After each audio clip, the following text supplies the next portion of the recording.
เต้ากับพระเจ้าก็สิบอกแล้วเนาะ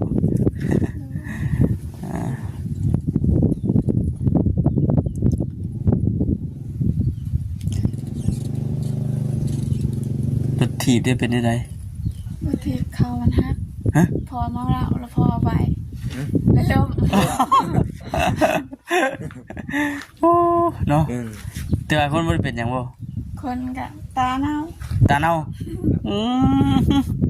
ขนาดรถถีบได้นี่นะแค่รถจักรนี่โอ้ยให้เงินอันตรายได้ฉันรูปเตะหึงเนี่ยบ่โดยลายมือแล้วอ๋อเมาโดยแล้ววัดสาเหตุไปป้าอยู่บ้านยายเลยลูกไปเอาเป็นล้มดิโดยคุมตาเน่าโอ้น้องพี่น้องเนาะอันตรายไปสิก็ได้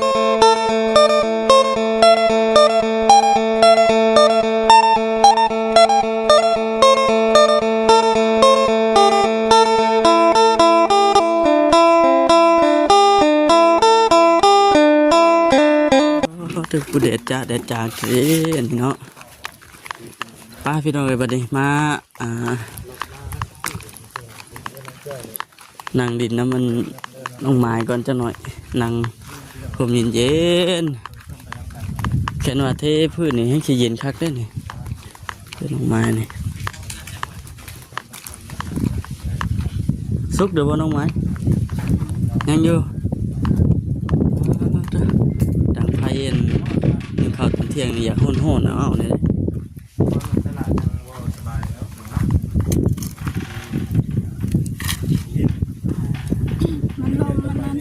ล้มมันเคลื่อนตอนเช้าแล้ว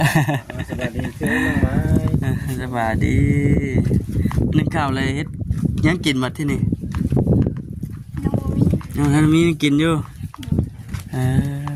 เคยใส่น้องๆไปใส่บัตรใส่เดียวบ่นอนอยู่เพื่อนเขาเพิ่นบ่ได้ออกมาดินมาอย่างพี่บ่ได้มามีแต่น้องน้อยมาเมื่อแล้วมาแล้วทางพ่อได้พอไม่ได้มาบนลงไทยเลยยังอยู่มือใดก็เพื่อนมาทานน้องงามมาที่เรียกจังไปถ้าน้องมาก่อนไปว่าฉันเนาะไปได้นอนเฮือนใหม่นั่นฮะทันดีว่าติทันดีบ่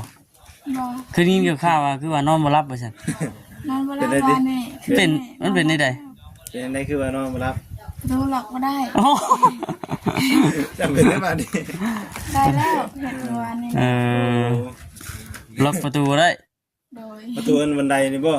โดยกับประตูบนนอนได้ประตูบันไดกับประตูบนนอนหัวเราเองเนาะนอนกับลูกน้อย2คนนี่บ่จ๊ะโดยมันเงียบเงาอันนี้เนาะนี่แหละกลางคืนมาเป็นใดมันมีจดีเลยเนาะเพื่อนน้องๆเพิ่นใต้ไผไว้อยู่บ่ค่ำคืนได้ให้มาใต้โอ้เนาะเงียบเงาเลยโอ้ยง่ายแกเฮายังบ่ทันได้คุ้นเคยนะว่าได้ก็ได้เนาะนอนอีกจักมื้อจักโชงชามมื้อ4มื้อพุ่นแหละจังคุ้นเคยนอนเฮ็ดใหม่ล็อกประตูบ่ได้เนาะระแวงติเนาะประตูห้องก็ล็อกบ่ได้ประตูบันไดก็ล็อกบ่ได้แบบนี้แฮงนั่นสำหรับบ่คำกับบ่หน้านี่ว่าไปทางใดมันนอนเจ็บเลยรถไปนอนเลยคือรถก็ไปนอนเลยนี่แต่กลางคืนแล้วเนาะลงมาข้าวเช้าบ่ข้าวเช้าหรือบ่ยังอยู่เพิ่นบ่กินเด้ข้าวเช้าเพิ่นบ่กินยังบ่เพิ่นบ่ค่อยอยากไปในตอนเช้าเพิ่นกินข้าวเที่ยงได้เนาะข้าวเพลนได้1ข้าวพี่น้องมื้อนึงนี่กินข้าวแต่2คาบนะเนาะตอนเที่ยงตอนแลงงั้นลูกน้อยบ่ได้ให้บ่กลางคืนบ่ได้ให้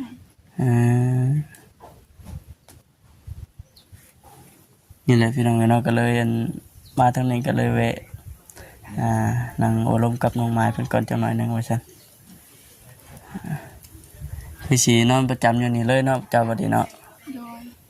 บ่ได้เข้าไปอยู่พุ่นละพี่น้องบัดที่นี่ได้นอนก็น้องก็มีหมู่มานอนนะน้องจ้อยคือน้องจ้อยเนาะมีหมู่มีคู่นอนแล้วนี่อุ่นอยู่ดอกต่อไปก็ได้น้องจ้อยน้องเผือกทอง เตือนน้องจ้อยกลางคืนเพิ่นบ่ได้อยู่นี่บ่เนาะ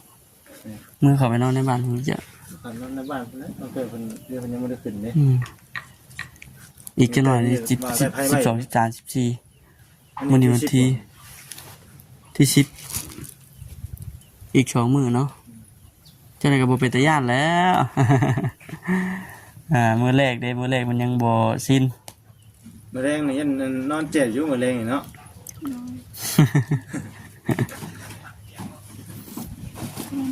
ติดเข่าใส่เข่าจะเกลือมันจะเหมือนใช่ป่ะใส่เนาะอย่างเกลือติดเข่ามายังมาใส่เกลือนะ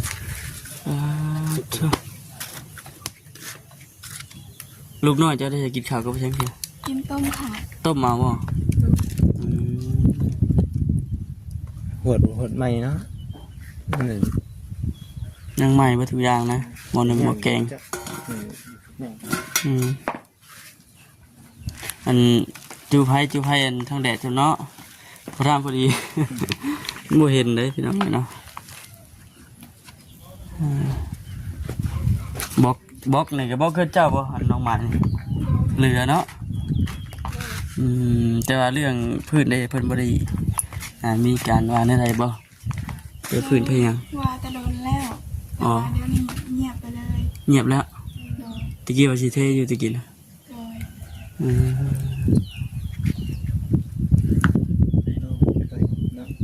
แต่ว่า ทรายนี่ยังเดือโบราณเนาะเบิดนะทรายที่นั่น รอพาเมืองไปซั่นเนาะ เดือ เป็น บ่ จังไดไปอยู่ดอกนะช่วงยามเดือนมื้อนี่โอ้ยเป็นแต่ย่านอยู่แล้วนี่ลงมาเข้าห้องน้ำนี่ ใช่เดือเจ๊ง ก็จะว่าช่วงเดือนเจ๊ก คำมันขึ้นกับใต้ไว้ว่าน้องไผ่กำลัง ใส่ไว้ตัวเทิงแหละมันชินอนแล้วปิด ราม โด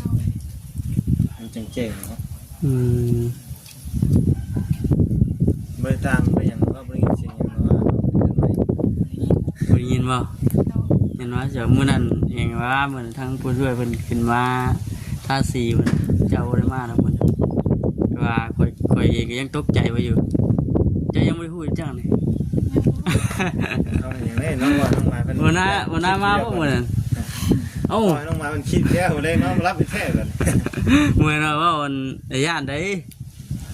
มาทางอันผู้ช่วยเพิ่นมาทาสีเพิ่นว่าเห็ดไก่เพิ่นน่ะเห็ดไก่อยู่เทิงห้องอยู่ได้ห้องเจ้านี่เจ้านอนห้องนี้บ่ โดย เห็นไก่แม่ดำบักใหญ่หนึ่งไปชันบัดพ่อว่าคำเล่นขึ้นมาเลยว่าเฮ้ยไปทางไหนเล่นขึ้นมาว่าบ่เห็นจะมาตัวลงย่ำใด เกี่ยวกับเสือตัวที่ เกี่ยวกับผู้ช่วยตัวเป็นไก่อะไรแต่ว่าจะมาตัวลงไหนบ่ฮู้นะไก่มาแต่ใส่ไปนอนอยู่หั่น ไก่ทั้ง ก็เลยพากันบ่ฮู้ตามอันนี้เลยเด็ดเนาะมานั่งอยู่นี่ก็ได้ คือมาดูทางเนาะ เปลือก เปลืองบ่ เปลี่ยน มาไว้ปิ้งหันปิ้งนี้เนาะจังนั่นเลยเหมือนเกิดไฟบ่เนี่ยมันคือไหม้โกรธไปเลยนี่ บ้านใกล้ เฮ้ยป้าไก่เตาโอ้เชื่อมันเกิดไฟนะจิโร่จะไล่ได้แบบนี้ ปลาไก่เตาเลย ระวังถ่านเนี่ยมันมาเกิดไฟไวคือยังจะหน่อย คำนี้หมดแล้วเนาะจุดไฟไก่เงินช่ำอยู่เดียวช่ำ ที่ว่าน้องหมามันก็โชคดีพี่น้องที่ว่ามีทางปรับเพิ่นเฮ็ดเทือนให้ได้อยู่ได้เศร้าบัดทีนี้ยามฟ้ายามฝนก็บ่คิดอุกคิดอ่างบ่ได้คิดบ่ได้ฝันแล้วเนาะสิได้เฮือนซั่นนี่เนาะ กำลังพักใจในวันนี้พี่น้องเลยเนาะ เลยปีก็ไม่ได้เนาะ จักปีอยากจะไปหาเงิน ไปตอนเป็นเช้าไป2-3 ปี แสดงว่าตอนนี้เท่าแล้ว ตอนเป็นเช้าเนาะ ตอนยังบ่มีลูก อ๋อตอนยังบ่ทันได้มีลูกไป2 ปี 3 ปีแล้ว โดย ช่วงนี้ก็อย่างยากเลยเนาะ ไปตั้งแต่อายุ14 ออกจากบ้านไปตั้งแต่อายุ14 ปีพุ่น เลี้ยงมัน น่าจะเปิดไปเฮ็ดเวียกอีกโอ้แม่นแล้วเนาะ มันเป็นส่วนกล้วยว่า เป็นกล้วยหลายอยู่พุ่นน่าจะเปิดแต่ของเวียด เปิดแสดงเวียดบ่ แม่นแต่สถานเวียดเลยกล้วยเต็มอยู่ถ้าไปหั่นแหละไปได้เฮาไปแบกไปหากล้วยน้ำเพิ่นสิ ไปเป็นตอกกล้วย อ๋อ แล้วก็เทซองไปเลี้ยง แพง แต่ถ้าแค่อีก หมอน ฟ้าเหมาะเดินอากาศดีเนาะ เพื่อไปแต่ไทย ยังบ่เคยไปแต่ไทย ไปไทยก่อนมันไกลเลยไปว่าพี่ยิ่งมีผู้เดียวคนเดียวแล้วเรียกให้ไป ไม่เคยไปไปฉันติ กลัวไปมันไกลเนาะมันคงว่าดีได้พี่น้องเนาะนั่งรถกะข้ามคืนพี่น้องเนาะทางสิไปแถวใกล้บ่ค่อยนิยมปานใดแถวใกล้บ่ค่อยมีนะแถวใกล้แถว สบาย เด็ก เอา แหละ เนาะ กรุงเทพนายเขาจะไปเด็กกรุงเทพ เดี๋ยวนี้ได้จะคิดจะไปบ่เดี๋ยวคิดว่าให้ลูกใหญ่ก่อนบ่ลูกใหญ่ก็น้อยเผาเพื่อนเผาชันก่อนว่าฉันติไปป้าแล้วโอ้ยเนาะรักแม่เพิ่นที่เทื่อนให้แล้วไปป้าเอาอีกเด้อ ให้ลูกใหญ่เป็นบ่าวก่อนจังไปเพื่อลูกใหญ่มากให้ลูกไปบัดนี้แม่อยู่เพื่อน เขาเพื่อนดี เอาเพื่อนแล้วเนาะผู้ใหญ่เพิ่นเฮ็ดเทื่อนให้เลย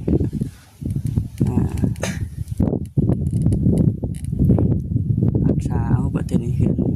ก็สิได้เฮ็ดเป็นชาติได้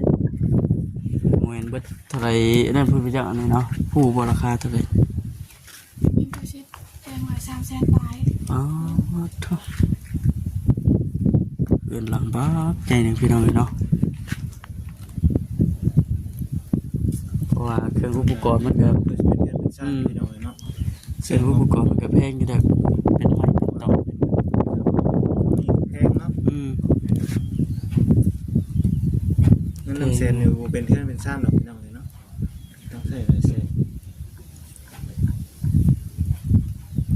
มีอยู่4-5 แสน2 แสนกีบ ต้องใช้สิ่งนี้ที่ จะคิดได้ยังคนละแสนได้ติคนละแสนบ่แต่ว่าเรื่องน้ำเรื่องในเด้อเนาะหิวมาแต่พูดบ่นี่ เขานำนะ ตักใส่คู่หิวมาพี่ โดย อ่า ก็อันนี้เนาะพี่น้องเนาะมีของน้ำแต่ยังอันอยู่พี่น้องเลยก๊อกเรายังบ่มีไหลเนาะ อืม เป็นหัวยุ่ม อืม หัวสูบเอายุ่มเองสูบเองเนาะ อืม แล้วก็หิวมาพี่น้องเนาะถ้ามีใดนี่ก็สิสะดวกสบายแน่นอนนึง สบายโพดแล้วเนาะแค่มีได้ชุกเดียวจักนะบ่ เครื่องเถิงดิ โอ้หลายนาทีเดี๋ยวนี้นี่ตั้งแต่เฮาเปิดคลิปมาแต่พุ่น แนวชุด อ๋อจ้ะบ่นี้ข้าวเหนียวบ่หึ บริมีข้าวเย็น บ่นี้ข้าวเย็นบ่นะ โดย มีแต่ข้าวอันใหม่เลยเพราะจังนั้นทุกได้เสียเนาะอืมน้ำมื้อหนึงใส่หลายอยู่แล้ววะ โดย เอาเนาะจังไดก็เป็นกำลังใจให้ทั้งน้องไม้เพิ่นนั่นแหละพี่น้องเนาะเห็นมาทางนี้ก็เที่ยวแวะเอามาเยี่ยมมายามเบิ่งก็สิได้เฮ็ดแนวจัดที่เพิ่นคอมเมนต์เข้ามาก็เป็นกำลังใจให้เด้อว่าจัดเก็บดีๆเด้อลูกน้อยจะเตะเด้อเมื่อน่ะ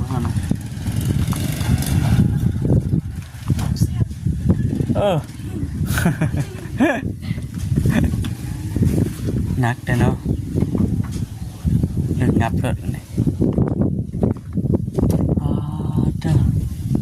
กลางคืน เย็นเนาะ กลางคืนมาฮ้อนว่ากลางคืน บ่ฮ้อนปานใด เออ เปียก มีพัดลมเนาะมีพัดลมอยู่บ่ มีอยู่ ชั้นห้องก็เปิดพัดลมนะเนาะใครไหน แม่น เปิดไปบ่ห้องเยี่ยมจ้ะ เปิดน้องนิวรับได้จังเปิด เอ่อ อยากคนปี เอ้า มันต่ำ บ่ โดย มันต่ำบ่มันเหยียบที่นอนนั่นแหละก็พอดีเลยติ โดย โอ้ระวังเลยเนาะเปิดบ่ได้ได้แบบที่นี่คิดว่าสิเปิดไว้ โอเคเบิ่งพี่น้องเนาะ คิดว่าบ่คิดว่าเฮาบ่นั่นที่นอนเพิ่นก็มันสูงอยู่แหละ เป็นว่าบ่มีที่นอนก็บ่ถึงดอกเล็กน้อยเนาะ น้องที่นอนรับเมื่อนี่พี่น้องเลย แม่นแต่ว่าทั้งอันตะพอเจ้าจักตีผ้าคือเก่าบ่ บ่ได้ตีเด้อเลย บ่ได้ตีนะ สลามไปกินหลับ เอ้ายังกลับมากินเหล้าอีกเลยอ่าถามแล้วเมื่อนั้นคือว่าเอาเลิกแล้วว่าซั่น ตะกี้ยาได้ประมาณ2เดือนปลาย3เดือนแล้วแล้วกลับมากินอีก น้องพ่อฮู้อยู่ว่าสาเหตุเรากลับมากินเหล้าเป็นหยังย้อนหยังเราคิดหลายบ่หรือว่าจังได ตะกี้เราคิดว่าเราอุกใจแต่ว่าคิดว่าอีกอย่างก็คิดว่าเรายาไม่ได้เพราะว่าเราเคยกิน มีสองกรณีเนาะอีกอย่างหนึงก็คือเคยกินภูมิใจแน่เคยกินแน่ พี่น้อง ได้สิไปทางอื่นได้อยู่บ่จ้ะเนาะเป็นว่าเลิกเหล้าเลิกหยังบ่ได้พี่น้องเนาะเห็นในคลิปอยู่เมื่อนั้นก็ได้เห็นในคลิปของแบบว่าคือว่ากลับมากินเหล้าอีกแล้วว่าซั่นแต่คิดว่าจังได๋เนาะนี่ก็มันขึ้นอยู่กับจิตใจเพิ่นนะพี่น้องเนาะเป็นผู้เป็นลูกเป็นเต้าก็บ่จักว่าสิบอกแล้วเนาะ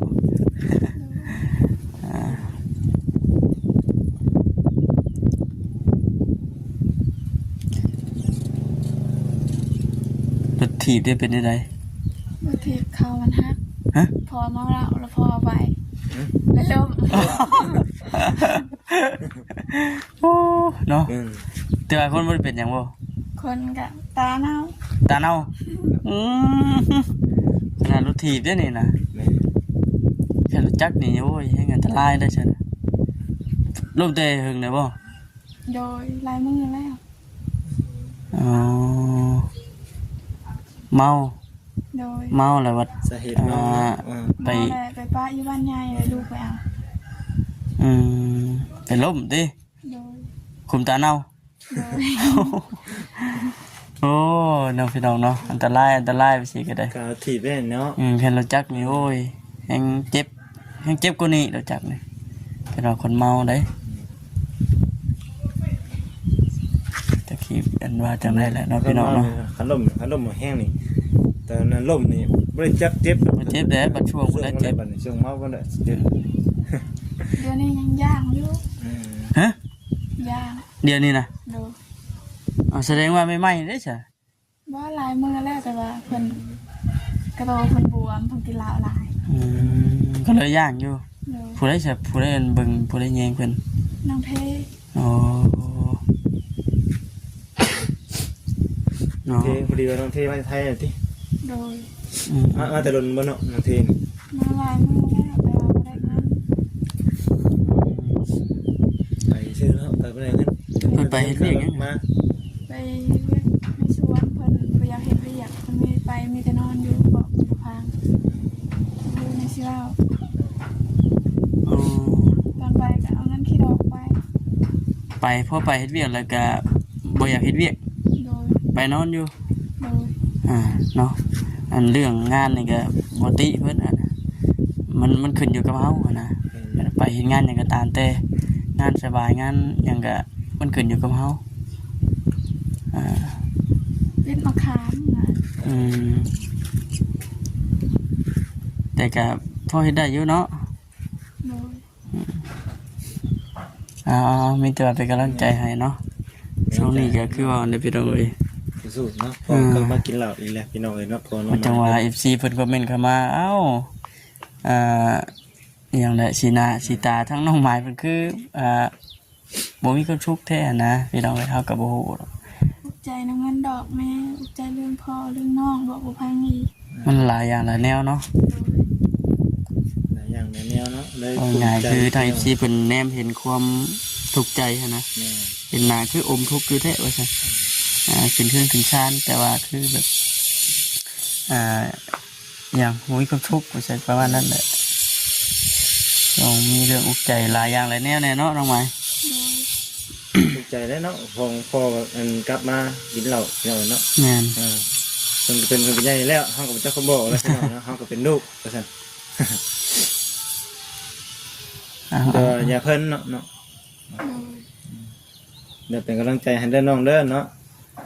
โอเคน้องสบายดี เดี๋ยวหาทาง ไปพี่น้องเนาะมีแต่ว่าสิ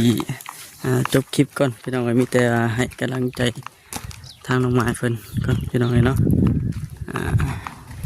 ถูกใจหลายอย่างหลายแนวสั่นไปพี่น้องจังไรการสิจบคลิปลาพี่ลาน้องไปก่อนเด้อบัดทีนี้สบายดีพี่น้องเอ้ย